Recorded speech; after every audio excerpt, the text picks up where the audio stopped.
Fidelidade em reuniões de testemunhos. O Senhor tem me mostrado que grande interesse devia ser tomado pelos guardadores do sábado em conservar suas reuniões e torná-las interessantes. Há grande necessidade de manifestar-se mais interesse e energia nesta direção. Todos devem ter algo para dizer ao Senhor, pois, em assim fazendo, serão abençoados. Um livro de memórias é escrito com respeito àqueles que não desertam das reuniões, mas falam muitas vezes um ao outro. O remanescente deve vencer pelo sangue do Cordeiro e pela palavra do seu testemunho. Alguns esperam vencer apenas pelo sangue do Cordeiro, sem qualquer esforço especial de sua parte. Vi que Deus foi misericordioso ao nos dar o poder da fala. Ele nos deu uma língua e somos responsáveis diante dele por seu uso. Devemos glorificar a Deus com nossa boca, falando em honra da verdade e de sua ilimitada misericórdia, e vencer pela palavra de nosso testemunho através do sangue do Cordeiro. Não devemos reunir-nos para ficar em silêncio. Os únicos que são lembrados do Senhor são os que se reúnem para falar de sua honra e glória e de seu poder. Sobre esses repousará a bênção do Senhor, e eles serão refrigerados. Se todos procedessem como deviam, nenhum tempo precioso seria desperdiçado, e nenhuma reprovação seria necessária por causa de longas orações e exortações. Todo o tempo seria ocupado por testemunhos e orações breves, diretos. Pede, crede, recebei. Há demasiado escarnecer do Senhor, muita oração que não é oração e que cansam os anjos e desagradam a Deus, muita petição vã, sem significado. Primeiro precisamos sentir a necessidade e então pedir a Deus exatamente o que necessitamos, crendo que Ele nos dá. Já mesmo quando estamos pedindo, e então nossa fé crescerá, todos serão edificados, o fraco será fortalecido, e o desanimado e desalentado é levado a olhar para cima e crer que Deus é o galardoador de todo o que diligentemente o busca. Alguns se retraem nas reuniões porque nada de novo têm a dizer, e se falarem, terão que repetir a mesma história. Vi que o orgulho era o fundamento disto, que Deus e os anjos atentavam para o testemunho dos santos e se alegravam e eram glorificados por serem repetidos cada semana.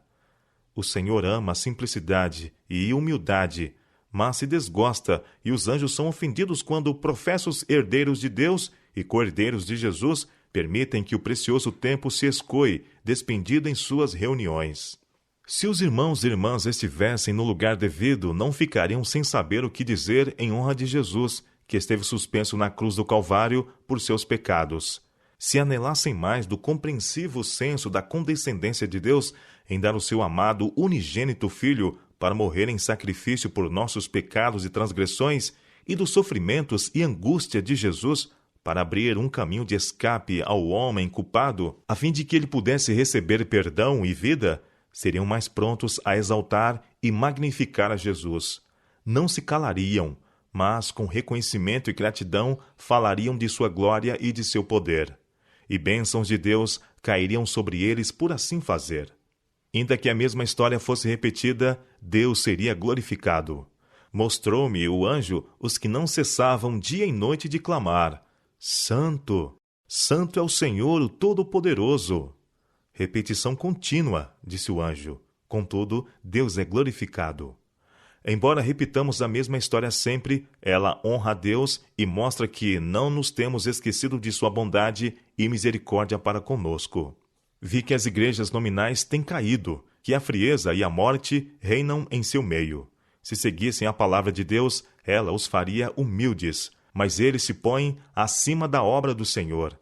É-lhes demasiado humilhante repetir a mesma simples história da bondade de Deus quando se reúnem e estudam para conseguir algo novo, algo de vulto, e está na posse das palavras exatas para os ouvidos e o gosto do homem, e o Espírito de Deus deixa-os.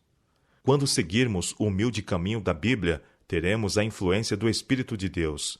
Tudo estará em doce harmonia se seguirmos os humildes canais da verdade, dependendo inteiramente de Deus, e não haverá perigo de sermos afetados pelos anjos maus. É quando as almas passam por alto o Espírito de Deus, movendo em sua própria força, que os anjos cessam de vigiar sobre elas e são deixadas aos ataques de Satanás. Encontram-se na palavra de Deus deveres cujo cumprimento guardaria o povo de Deus humilde e separado do mundo, da apostasia, como as igrejas nominais. O lava-pés e a participação da ceia do Senhor seriam mais frequentemente praticados. Jesus deu-nos o exemplo e mandou-nos que fizéssemos como ele fizera. Vi que seu exemplo devia ser seguido tão exatamente quanto possível. Contudo, os irmãos e irmãs nem sempre têm agido tão judiciosamente quanto deviam na questão do lava-pés e tem havido confusão. Isto devia ser introduzido em novos lugares com cuidado e sabedoria, especialmente onde o povo não está informado quanto ao exemplo e ensinos de Nosso Senhor sobre este ponto e onde haja preconceito contra. Muitas almas honestas, pela influência de antigos mestres em que tinham confiança, estão muito carregadas de preconceitos contra esse claro dever, e o assunto devia ser-lhes introduzido no tempo e maneira apropriados. Não há na palavra nenhum exemplo para que os irmãos lavem os pés de irmãs, mas há um exemplo para que irmãs lavem os pés a irmãos. Maria lavou os pés de Jesus com suas lágrimas e enxugou-os com os cabelos.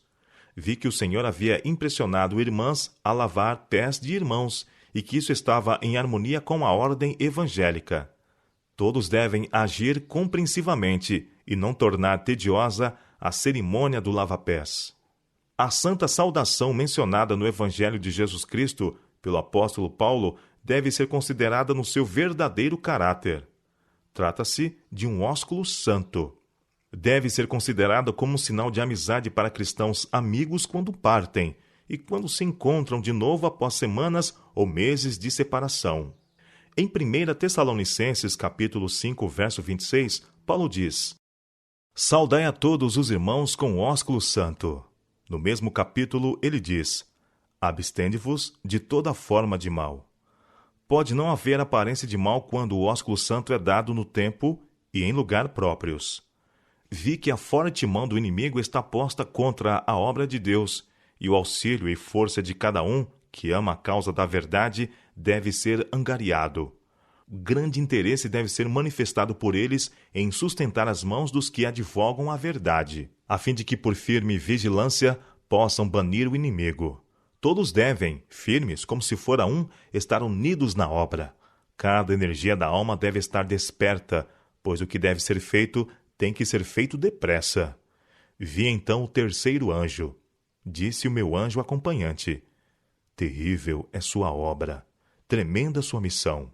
Ele é o anjo que deve separar o trigo do joio e selar ou atar o trigo para o celeiro celestial. Essas coisas devem absorver a mente, a atenção toda.